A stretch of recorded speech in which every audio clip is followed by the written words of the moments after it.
আসসালামু আলাইকুম।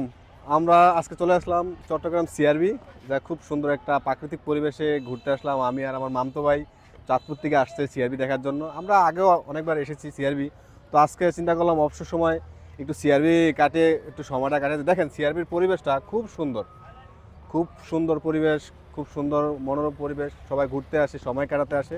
আপনারা চাইলেও আসতে পারেন চট্টগ্রাম সিআরবি, এসে সময় কাটিয়ে যেতে পারেন।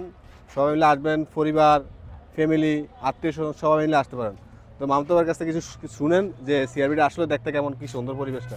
এক কথায় কি বলবো ভাই, সিআরবিতে যে যতগুলা চটপটিয়ার ফুচকা দোকান আছে না, এই আমার ফুফাতো ভাইয়ের নাম কইবেন, খাইয়ে দেবো ফ্রি, ঠিক আছে, কিন্তু যাওয়ার সময় টাকা না দিলে বান দিয়ে রেখে দেবো, এটাই তো ভাই বাস্তব কথা। খাওয়ানোর পরে ভাই আমার নাম বেচেন না ভাই, নাহলে কিন্তু আবার বাইন্দা দিব আর কি। তো আসবেন, ঘুরে যাবেন। চট্টগ্রাম অনেক সুন্দর সুন্দর জায়গা আছে, সবগুলো আস্তে আস্তে ঘুরে যেতে পারবেন। আসসালামু আলাইকুম, ধন্যবাদ, টাটা।